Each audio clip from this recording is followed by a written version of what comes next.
Let's look now at section 5.1, systems of linear equations in two variables. Now we've seen what we have when you have a single equation of two variables, and that is you have a line. So consider the equation 2x plus 3y equals to 12. All right. Reasonably straightforward. Here we could graph this. All right, and we could graph this by plotting individual points. However, the typical way is to write this in slope-intercept form. So here we can solve for y. Let's subtract 2x from both sides. That gives 3y equals negative 2x plus 12. And now if we divide both sides by 3, we get y equals negative 2/3 x. If you divide 12 by 3, you're just going to get 4. Right, so here we've gone ahead and isolated our y. But now by isolating our y, we can go ahead and graph this. Notice that because this would equal, if we set x equal to 0, this would go away, and we'd have y equals to 4. That means that 0, 4 is a point on our graph, and that would be our y-intercept. So here, let's put in a few numbers here.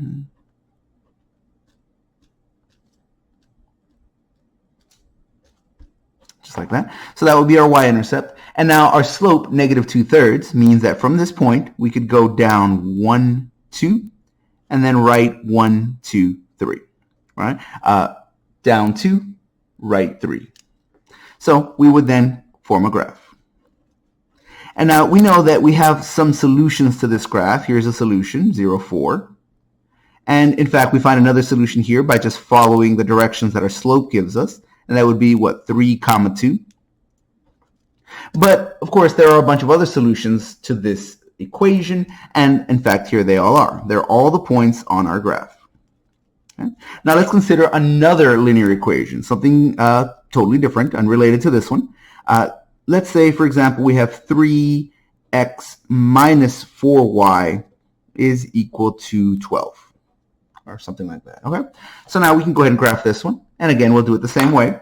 Let's isolate our y, minus 3x, both sides, and that's gone. And this gives us minus 4y equals negative 3x plus 12. And now we can divide on both sides by negative 4. Here, double negative makes that a positive. So we get y equals to positive 3 over 4x. And then 12 divided by negative 4 is negative 3. And so we have another graph. And here, let me go ahead and graph that on the same plot here. So let's see here. Let's use, I'm going to go ahead and use a pencil to graph this one. So we have minus 3 here, which means that if x is equal to 0, y is equal to negative 3. So 0, negative 3 is my y-intercept, 0, negative 3. Now my slope of 3/4 means from here I should go up 1, 2, 3, and then right 1, 2, 3, 4 to find another point on my graph. And in fact, that's the point 4, 0. And you could graph those just like that. Yeah. And you notice that your two equations have two different forms. They might both be linear, but they don't have anything else in common, really. And of course, that's reflected in the graphs. The two graphs are totally different. But you notice that there is one place that they do share something. This point right here is a point that's common to both lines. Now, what point is that? Well, we don't know. It's kind of hard to tell from just the graph. But it is a point that is a solution to both of these equations. This point is simultaneously a solution to this first equation and this second equation. And as such, it is a solution to both equations at the same time. This is called the solution to the system of equations.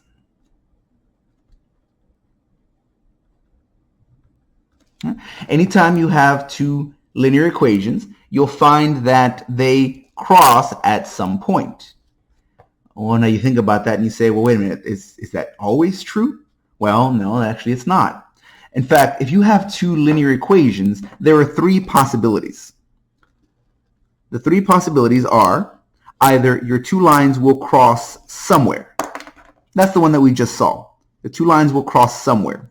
In which case, your linear equation, your linear equations, your system has one solution. Now, there's another possibility. It's possible that your two linear equations just never cross. It's possible to have parallel lines. Lines that have the same slope would not cross. So here, your system would not have any solutions, because after all, the solution to the system is where they would cross. So here, the system has no solutions.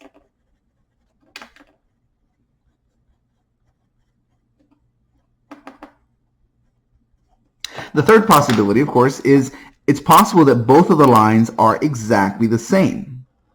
You say, what do you mean they're exactly the same? I mean, they overlap. So it's possible that's one of my lines, and the other of my lines is exactly the same one, the one that rests right on top of it. So here, these are overlapping lines. Notice that here, we have just a single point where they cross. But here, they cross at all kinds of points. In fact, they cross at every point along the line. Since they overlap, they share all of their points. Well, in that case, that means that there's no end to the number of solutions you can get. It keeps going forever in both directions. So here, your system would have an infinite number of solutions.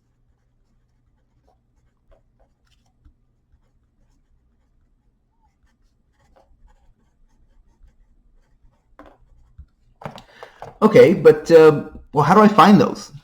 I mean, up here, you had your two equations and you made your graph, but the graph didn't really tell me where my solution was. I mean, it's kind of hard to tell with a graph, especially when a graph is drawn by hand. It almost looks like I can't really rely on this. Well, it's true, we can't. These illustrations here are just to give you the different cases, to give you the idea as to what could happen. But now let's take a look at how to actually find the solutions to a system of equations. For now, we're going to limit ourselves to linear equations where everything is of power 1. And in a later section, we'll look at things where things are nonlinear. So let's take a look at some examples. First of all, we're going to take a look at examples of this case where the system has one solution. These tend to be a little more specialized. And oddly enough, they tend to be a little bit simpler. So this is the one we'll see the most often. So let's start with this one. Whenever you have a system of equations, there are two different ways that you might go about solving it. So let's consider a system of equations. Let's start off with 5x minus 2y equals negative 2, and 3x plus 4y is equal to 30.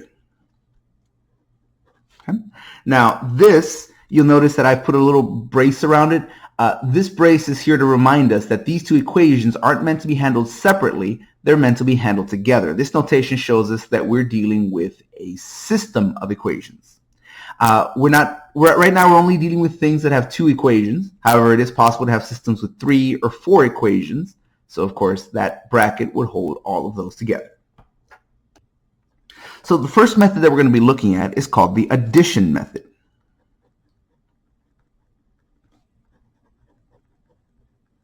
All right. The addition method works like this. We're going to take a look at these two variables, and we're going to look at their coefficients. And what we want to do is we want to multiply either one or maybe both lines by some number so that these coefficients are opposites of another. In other words, one is 5 and one is negative 5, or one is 12 and the other is negative 12. Now, it doesn't have to be these. It could also be these.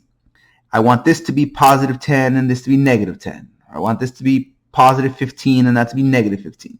It doesn't matter which one I choose. So here what we're going to do is we're going to choose one variable and multiply the equations so that the coefficient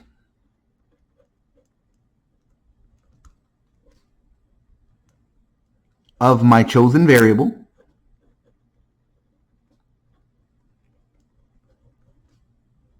are opposites. So here, what I want to do is I'm going to take this second one. You say, why did you choose the second one? Why not the first one? Well, again, either one works, but here I'm going to choose this one because if I multiply the top row by 2, that makes that -4 and +4. And that way I only have to do one multiplication. That way I have less work to do. If I chose this one, it would also work, but here I have to multiply this top one by 3 and this bottom one by -5. That way I'd have +15 here and -15 there, or something along those lines. I don't want to have to do more work than I have to, so here I will choose this variable and I will multiply the entire top row by 2. Now when I say multiply the entire top row, it's just like with any equation. Whatever you do to one side, you do to the other. So everything's being doubled. So now this equation has been changed to 10x minus 4y equals to -4. This bottom equation, if we had multiplied it by something, it would also change. But here, we realize that's not necessary. Here we can leave that as 3x plus 4y equals to 30. Okay. Now, this is called the addition method because the next step is once you've got these to be opposites, you're going to add the equations together.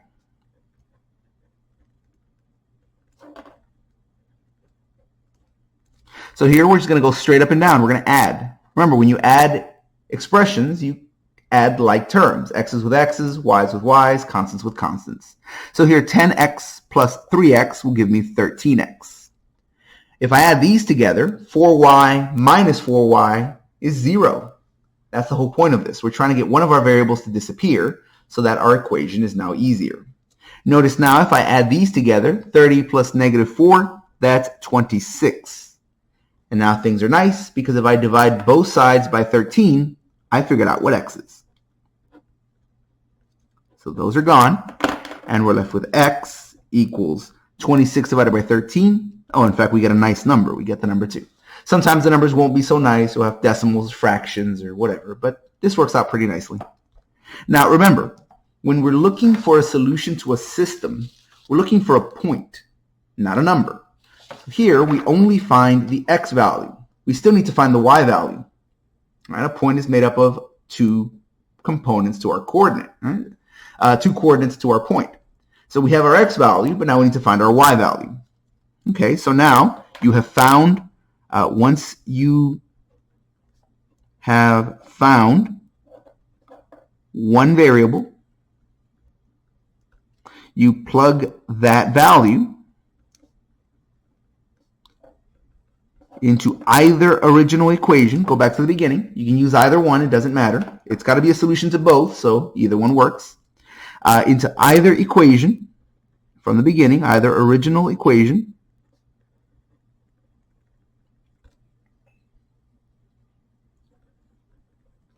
to solve for the remaining variable.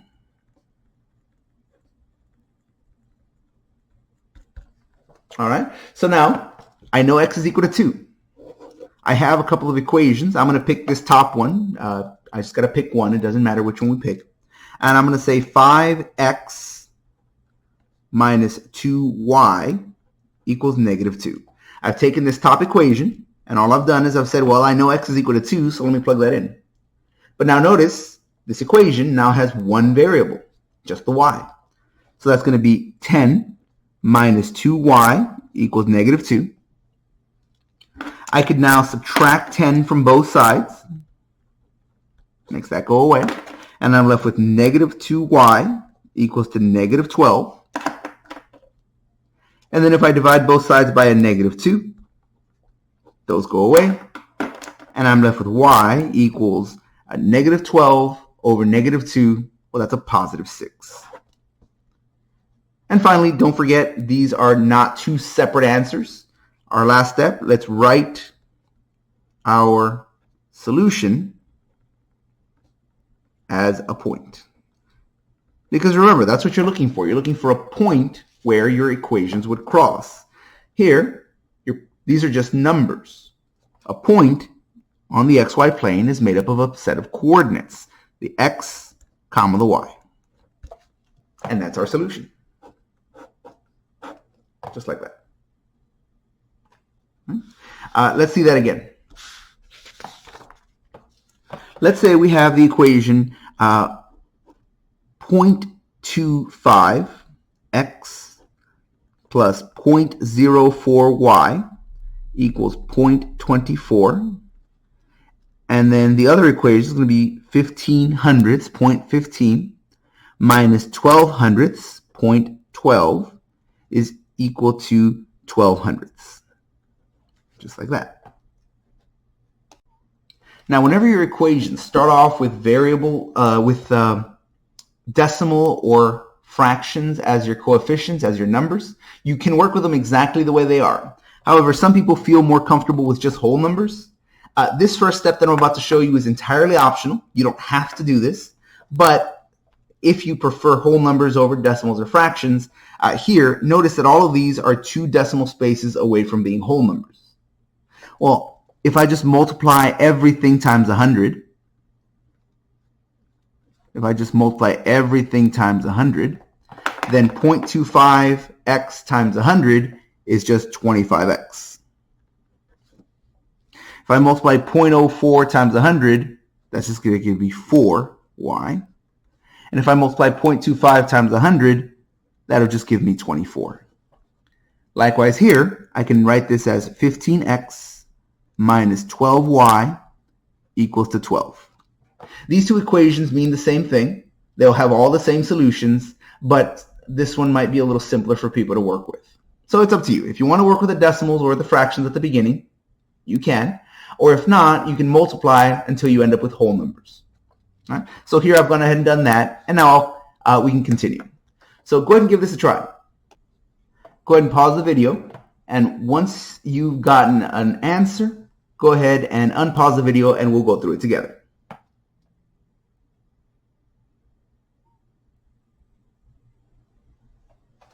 All right, so let's go ahead and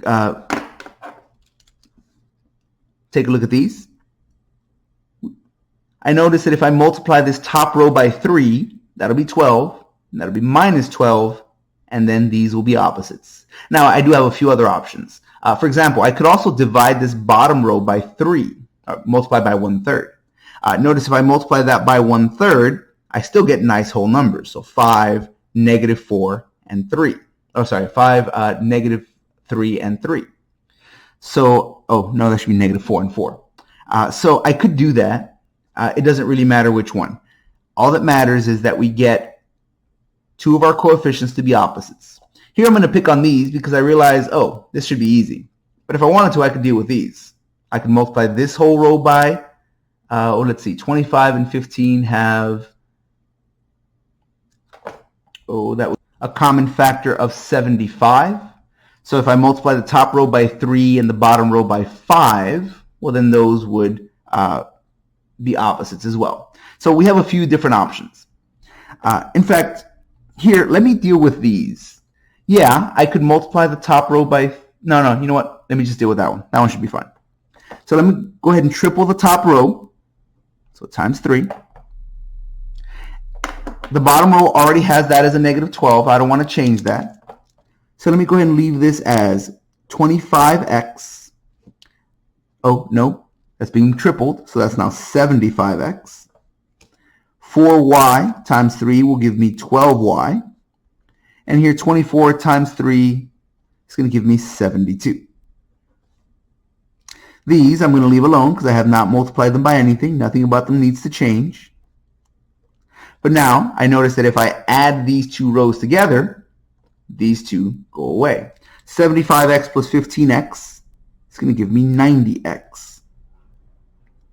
Here, 12y minus 12y, if I add these together, that's going to give me 0, so that all goes away.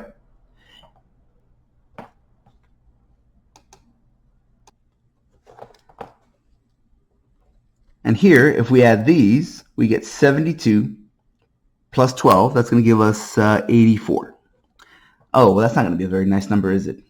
Oh well, as we mentioned before, sometimes your answers are just not very nice. All right? The answer is whatever the answer is. But here we at least know what our answer is, even if it's not the nicest number in the world. Here I can divide both sides by 90. That part's gone. And I'm left with x is equal to 84 over 90. Now, I should reduce this because I'm not done. I need to plug this in and get the y component of my solution. And the nicer number I have, the easier time I'll have. So if I divide both of these by their common factor, I can divide both of these by 6. That's the biggest number that goes into both. 84 divided by 6 is, hold on, don't tell me, 14. And then 90 divided by 6 is 15. And that'll be a lot easier to work with than this big number here, or than this fraction with big numbers. So there we go. We find our x value. X is equal to 14 over 15. So now we're just about done. We have our x value. Once we have our x value, we can plug that in and find our y value. We're going to go back to our original equations. Now here, this original system and this system, they have the same solutions. They mean exactly the same thing. So here I probably will have an easier time working with this one. I really don't want to have to mix decimals and fractions. So here I'm going to go ahead and multiply these 14 over 15. I'm going to go and plug it into one of my equations. Let me take this one right here. So let's take 15x minus 12y is equal to 12. So I'm going to go and plug that in right here. The reason I chose this one is because I noticed that 15 divided by 15 will cancel out. If I had 25 over 15, that would reduce, but it wouldn't outright cancel out. I wouldn't outright divide, and so I would have a little bit of extra work to do. So here, I choose this one because now that 15 and that 15 will reduce away entirely. They'll divide. So this will leave me 14 minus 12y is equal to 12. Oh, that looks pretty nice. I can go ahead and subtract my 14 from both sides. And that's gone. And then it'll leave me minus 12y equals to negative 2. And finally, if I divide both sides by my negative 12, that goes away. And I'm left with y equals, negative over a negative is a positive, and I can take that 2 over 12 and reduce it to 1 over 6. So that gives me my other coordinate. And now I can put all that together. The solution to my system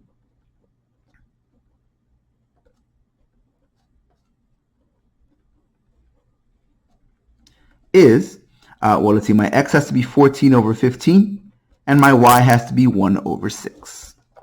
And there we go. Now, one more example of the addition method. Let's take a look at the following system. So example, let's go ahead and solve the system. And I'll have a system, let's go with 3x minus 4y is equal to 6. And let's have 9x is equal to 12y plus 4. All right, now one thing you might notice about this system is that it looks slightly different from our previous ones. Usually we have x and y on one side, the constant on the other. X and y on one side, the constant on the other. Here, that's true for the first equation, but not for the second one. Well, you know, it's simple enough to just move this over. So before we get started on the system, let's just go ahead and rearrange our equations so that they look like what we're familiar with. So let's write this as 3x minus 4y equals to 6. That was already in the form that I'm used to. But now this one, if I subtract the 12y over this way, I'm left with 9x minus 12y is equal to 4. And that looks a little more familiar. So if ever you have an equation that doesn't start off with things where you have x plus or minus y equals to a number, well, you can always rearrange things until they're like that. All right, so now that we have this system, we can go ahead and solve. I'm going to go ahead and pick one of my variables, and I'm going to go ahead and pick x here. I could pick y, it doesn't really matter. I'm going to go ahead and pick x, and I want to change these equations until these coefficients here are opposites. Well, that's not too bad. The reason I chose this one is because I can see pretty it's pretty apparent that if I just multiply by -3, -3 times 3 is -9. And that'll be the opposite of +9. Okay, so that's what I want. I'm going to multiply that by -3 along the top, and that's just going to give me a new system of equations that looks like that should be negative 9x. Negative of a negative, that's a positive. Okay, so that's plus 12y. And 6 times -3 is -18. The bottom equation, I haven't changed, so I'm going to leave that the same. And now that I have these matched up, I can go ahead and add the two equations. But notice something strange happens when you add the two equations. -9 plus 9, well, that's 0. Okay, well, that's what we wanted. We were expecting that to go away. But when you add these two, 12y and -12y also add up to 0. So here I have 0 plus 0. Well, that's just 0. But on this side, I have -18 plus 4. That'll give me -14. Notice that all my variables disappeared. But more importantly, once my variables disappeared, they were replaced by a single false statement. This is nonsense. 0 is equal to -14. Here, this is completely false. Whenever that happens, whenever all of your variables disappear and what's left is a false statement, what that means is we were looking for what numbers I could plug into this equation, and at the same time, I could plug into this equation to solve both of them. Here, this is saying, no matter what I do, I'm always going to end up with something that's false. I'm never going to end up with both sides being equal. Oh, but the things that make both sides equal, those are my solutions. Oh, okay, so that must mean that this system has no solutions.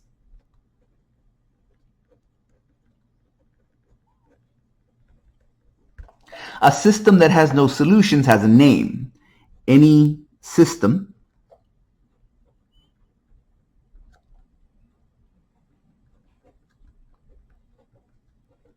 with no solutions is called an inconsistent system. So here, if the question is find the solutions, the answer is there are no solutions. If the question is what kind of system is this, the answer is it is an inconsistent system. Just like that. Visually, an inconsistent system is this second case. It has no solutions because the two lines are parallel to each other. So whenever you get one of those, that's what's happening here. And in fact, let's go ahead and label this. This would be an inconsistent system.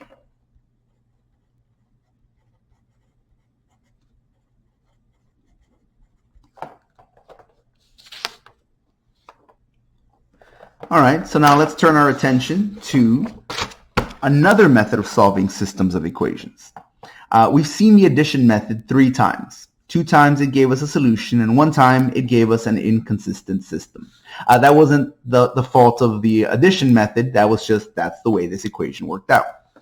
But now let's take a look at a few examples of the other method of solving systems of linear equations, and that is called the substitution method.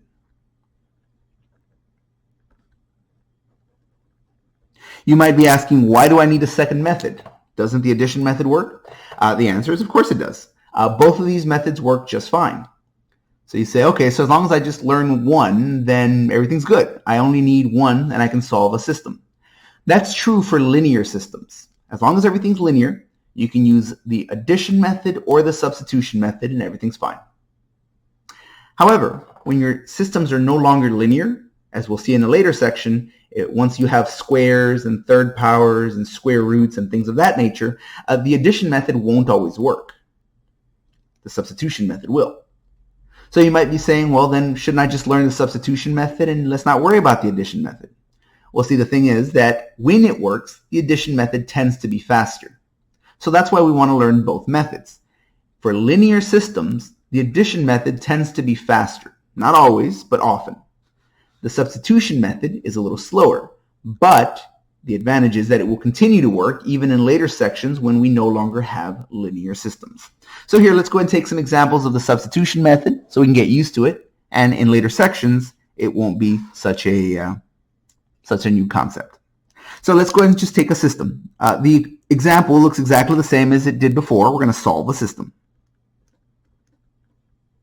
I guess I should be solve the system. And we're going to start off with a nice simple system. Let's take 2x plus y is equal to 2, and 5x plus 3y is equal to 9. Now, of course, we could use the elimination method. And here, if I just multiply the top row by -3, -3y plus 3y would go away. All right, so the addition method does work out quite nicely. But here we want to see it done by a different method. We want to see what the substitution method's about. The substitution method works like this. Step number 1, you're going to pick one of your equations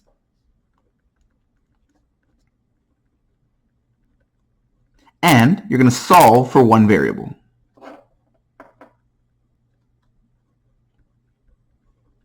It doesn't matter which equation you pick, top or bottom. It doesn't matter which variable you pick, x or y. That being said, be nice to yourself. If this equation has small, simple numbers, and this equation has big, complicated numbers, relatively speaking anyway, you want to go with this one. And if this equation can be solved for x or for y, well look, y is almost by itself already. I just have to get rid of that 2x. Whereas here, if I wanted to solve for x, I'd have to subtract y and then divide by 2. So be nice to yourself. Pick whichever one requires the least amount of work. In this case, I'm going to go ahead and pick 2x plus y equals to 2. I have smaller numbers. And I will choose to solve for y because that is almost already done anyway. All I just have to do is subtract 2x, and I have y is equal to minus 2x plus 2. This is what we're going to call our substitution.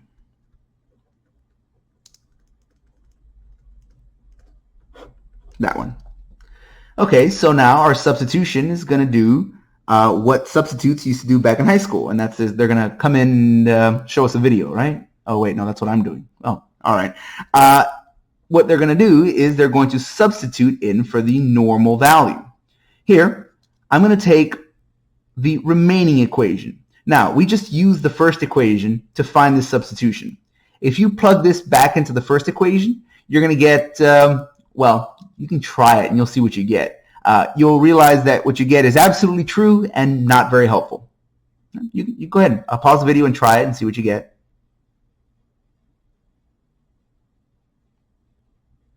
Yeah, see, after you simplify, you don't really get anything useful. You get x equals to x, right? Which is true, but doesn't really help us.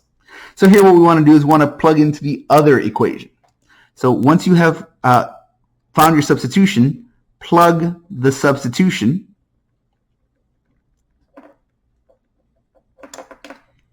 into the equation that has, and this is important, the one that has not been used. So here we used this top equation to find our substitution. So now we want to use the bottom equation. All right, so here we go. 5x plus 3y is equal to 9. But here, instead of writing it as a y, I'm going to plug this in. Y is equal to negative 2x plus 2. So instead of 3y, I'll say 3 times negative 2x plus 2. Notice that you now have an equation of just one variable. Here we can distribute the 3. I can get 5x. 3 times negative 2 is negative 6x. 3 times 2 is 6. Hey, those are like terms. 5x minus 6x is negative x. Plus 6 is equal to 9. I could now subtract my 6 from both sides. And that'll get me negative x equals to negative 3. Oh, sorry, that should be negative x is equal to positive 3. I'm getting ahead of myself. Negative x is equal to positive 3. And now I can multiply both sides by a negative 1, because after all, I'm trying to get the x by itself. So now negative of a negative is a positive x. And 3 times negative 1 would give us negative 3. Just like that. And that gives me my coordinate. Now, of course, we want a point. All right? Our solution should not be a single number. It should be a full point, x comma y. So finally, plug the value found into the substitution.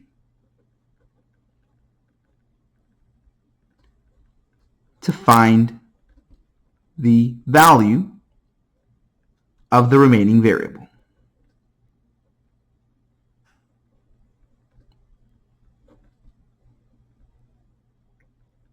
So here, that's your substitution. Y is equal to negative 2 times x plus 2, but we just found out what x was. So let's do that. Here we're going to take our substitution. Y is equal to negative 2x plus 2. But again, we just found what our x was. So we're going to plug it in right there. And that'll give me negative 3. So that's going to be y equals negative 2 times negative 3 is positive 6, plus 2 will give us positive 8. And there it is. That gives us the solution to our system of equations. X is equal to negative 3 and y is 8. So our solution would be, let's put it here. Our solution to our system is negative 3, comma, positive 8. Now let's take a look at another example of the substitution method. Let's consider the system. 5 times x plus y equals 9 plus 2y, and 6y minus 2 equals 10 minus 7x. Now that looks a lot more complicated than the previous examples, but again, if your equation is anything other than just an x and a y, and then on the other side a constant, you can always rearrange things to make them a lot nicer. So here, before I begin solving, I might just want to simplify all this stuff out. Do I have to? No, but it's probably going to make things a lot simpler. Okay. So here, let me go ahead and multiply out this 5xy. So I can write that as 5 times x plus 5 times y. That's equal to 9 plus 2y. And over here, I'm going to leave that alone for right now. 6y minus 2 equals 10 minus 7x. Now from here, I could go ahead and bring my x over this way, move my constant over that way, and same thing for this one. So for this equation, I could subtract my 2y from both sides. Subtract my 2y from both sides, makes that go away. I haven't started solving yet. I'm just simplifying things because my original problem just looked too messy to deal with. So I get 5x. Let's see, 5y minus 2y would give me positive 3y. And since that's gone, I'm just left with the number 9. Right here, I could now add 2 to both sides. Let me do that in red. I could add 2 to both sides, just like that. Makes that go away. And that'll give me 6y is equal to 12 minus 7x. Right. Now, at this point, I'm tempted to now say, okay, now let's add the 7x over this way, because after all, that will put my x's and my y's together. But remember, we're trying to use the substitution method here. And in the substitution method, what you want to do is you want to isolate one variable. So you know what? It might actually be simpler if I just divide by 6, and that will get me my substitution. So here, I'm going to go against what I usually would do, and that's group these together. And that's, let me just divide both sides by 6. And again, whenever you do something to one side, you go all the way across. Right? Proof that math is evil. Right?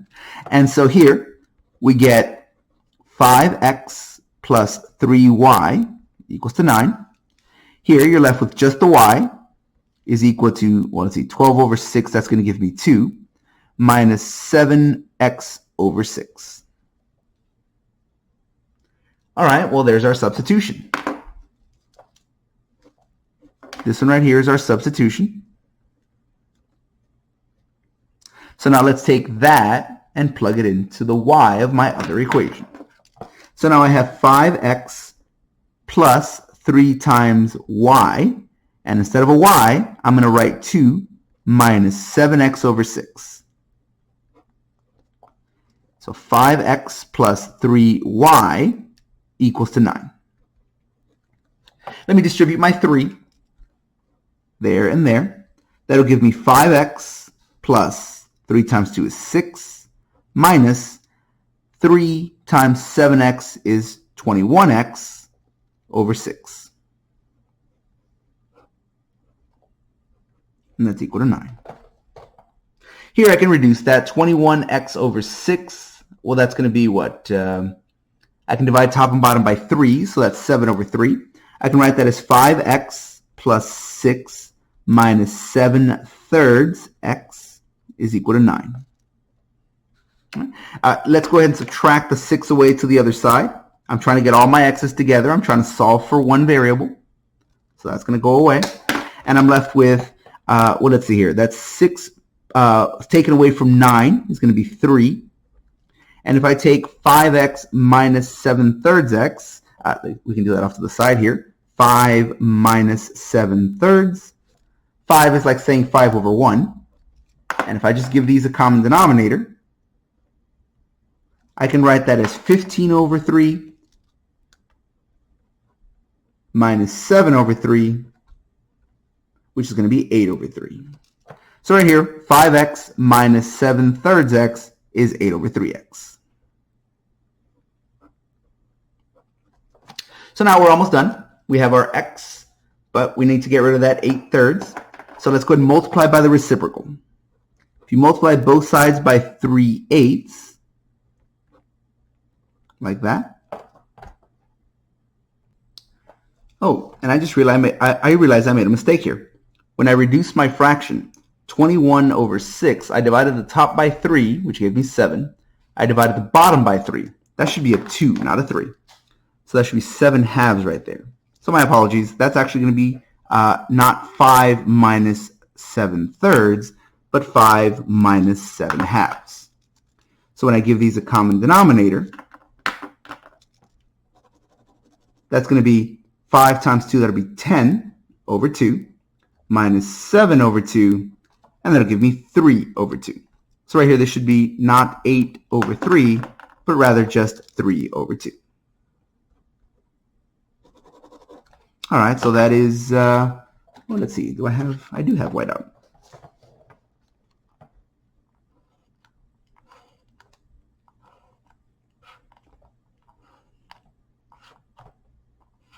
Just like that. Okay, so that is not 8/3, that is 3/2. All right, there we go. So now, if I multiply both sides by the reciprocal, I'm multiplying both sides by 2/3. I'm going to multiply both sides by 2/3, just like that. And now, let's see here. These will divide away, and that's going to give me just my x all by itself. Here, 2 divides into 2, and 3 divides into 3. And here, 3 divides into 3, leaving me just the number 2. So now that I found the value of x, I can substitute that back into this equation. We can go back into our substitution. After all, we know y, and here I'm just going to rewrite down this equation. Y equals 2 minus 7 over 6 times x. But now we know that x is equal to 2, so we just take that and plug it in right there. So that's going to give me, well, let's see, that's 2 minus 7 times 2 is 14 over 6. I can reduce that fraction, 14 over 6. If I divide the top and the bottom by 2, that'll give me 2 minus 7/3. I can give those a common denominator. I can multiply the top and the bottom by 3, like that. And that'll give me 6 over 3 minus 7 over 3. 6 over 3 minus 7 over 3 will be negative 1 over 3. Oh, but that's what y's got to equal then. So y is equal to negative 1/3. And so putting that all together, the solution to our system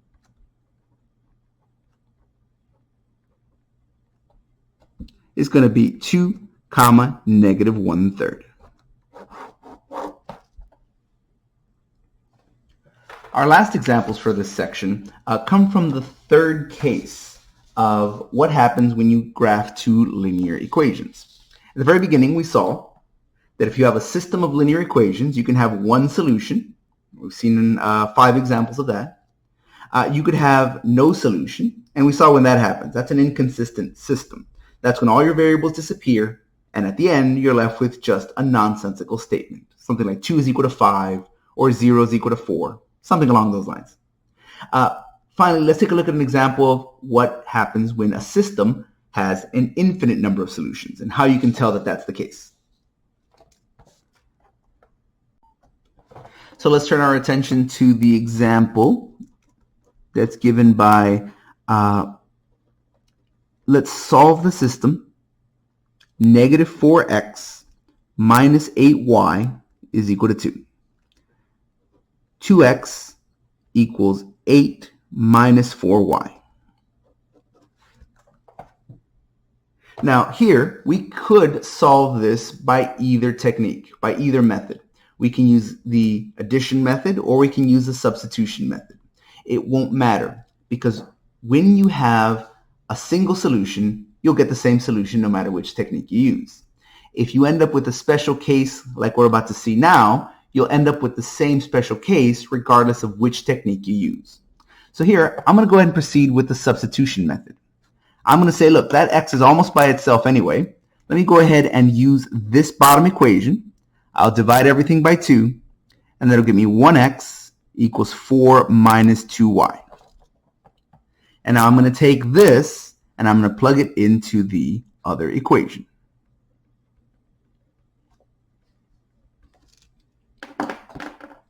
So now, we're going to get minus 4x. Well, that shouldn't be an x. I'm replacing that. So it's going to be minus 4 times x, which I'm about to plug something in for, minus 8y equals to 2. But again, we're not going to treat x as x. We're going to treat it as this substitution. So it's going to be negative 4 times 4 minus 2y minus 8y equals to 2. All right, let me distribute this. Negative 4 times 4, well, that's negative 16. Negative 4 times negative 2y, that's positive 8y, plus 8y is equal to 2. Oh, no, I'm sorry, that should be a minus, shouldn't it? That should be minus 8.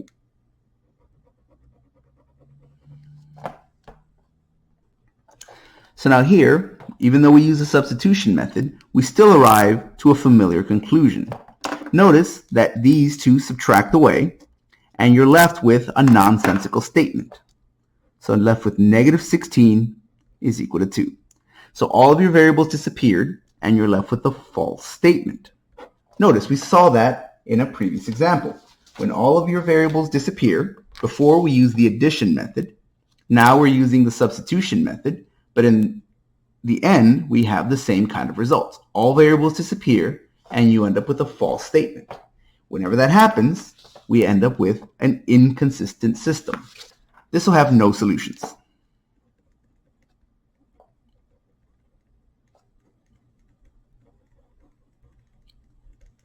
The same thing is true if you have the last case, where you have an infinite number of solutions. It won't matter if we use the substitution method or if we use the elimination method.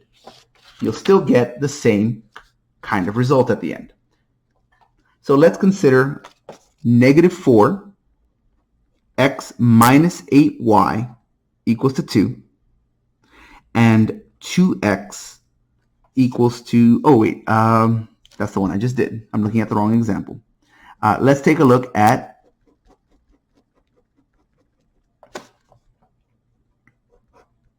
let's solve 2y equals 6 minus 4x, and 8x equals 12 minus 4y. Here, it won't matter if we use elimination or substitution. You'll get the same kind of answer. So here, I'm just going to choose to use substitution. I'm going to go ahead and take this top row and divide everything by 2 because, well, that's a small, simple number to work with.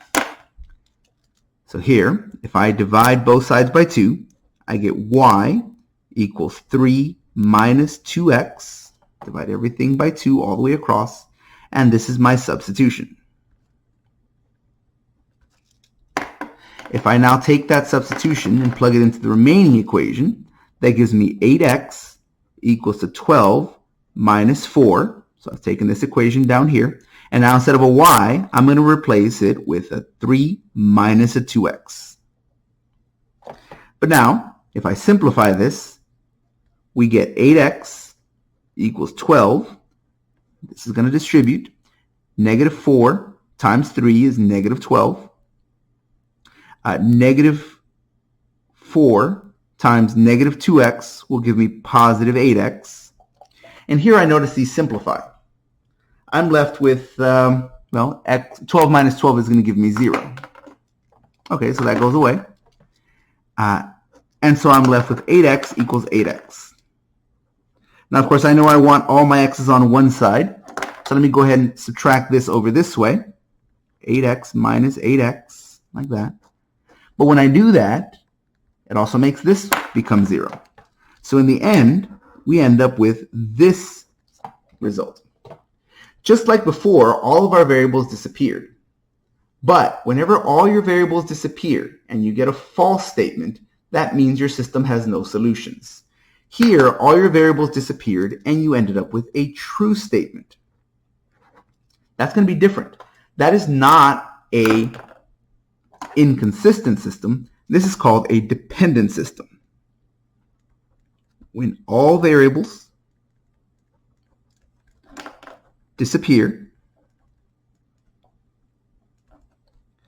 and we're left with a true statement, this is called a dependent system.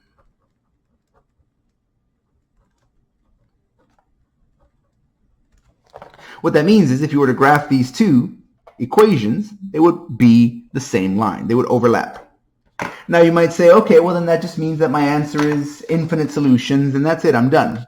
Well, not quite. Because look at this picture. Yeah, the two lines overlap, which means you have an infinite number of solutions. Okay, so why don't I just write that, infinite number of solutions? Well, because we can be a lot more specific.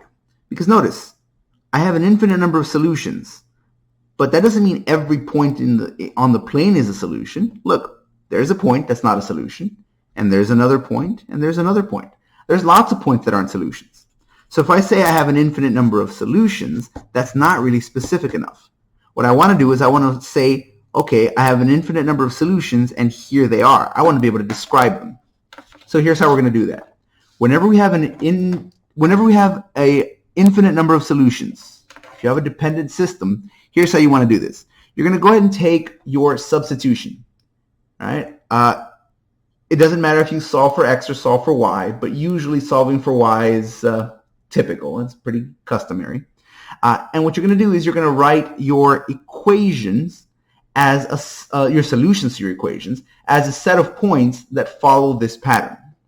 So let's go ahead and write this out. The solutions to a dependent system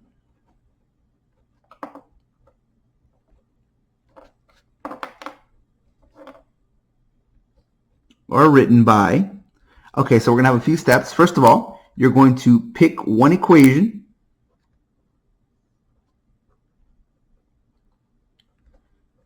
and solve for y.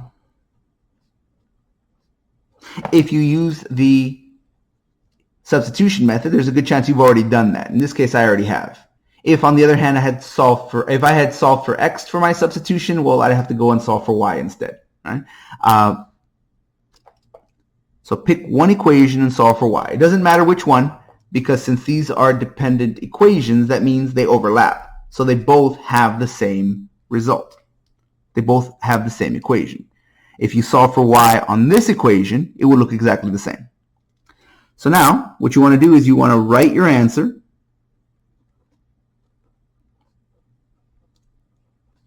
as a set of points. Now remember, when you have a set, they look like this. You use the curling braces. All right, so I have a set of points. All right, which ones? How am I going to list them? Well, I can't list them because there's too many of them. So what I have to do is, instead of listing them, I have to describe them. So the way we're going to do this is we're going to write it as a point x, comma, y, where y is equal to 3 minus 2x. Now we could actually simplify that just a little bit further. If we're saying, well, we want points that look like x comma y, where y is equal to that, well, couldn't I just put that in there? So this is one way to write it. However, and I believe this is the way this book recommends, we can write our answer like this. So it's still a set of points, but now our points are going to be x, comma, and instead of writing it as a y, well, we know that's what y is going to equal every time. So it's going to be the set of points x, comma, 3 minus 2x, like that. And this is saying, as long as you give me some x, it doesn't matter what number it is. Here, this is for any real number x. For any real number x. If you give me some number, let's say, for example, 3. Okay, well, I could plug in the number 3 there, and that would give me an x and a y, which is one of the points on this set of solutions. If I give you another x value, let's say -7, I could plug in -7 there and -7 there, and that would give me another point. And that other point would be a point on this system of solutions. All right? So this is what will happen anytime, whether you're using substitution or addition, if in the end all variables disappear and you end up with a true statement. Incidentally, this kind of solution, this is called a general solution because you don't find any specific ones. You find the general pattern that says, as long as a point has that pattern, that is sufficient to tell me that that's a solution. So here this is called the general solution of a dependent system. And you only use these whenever you have a dependent system. All right? So that's the end of the section, and I hope you all have a nice day.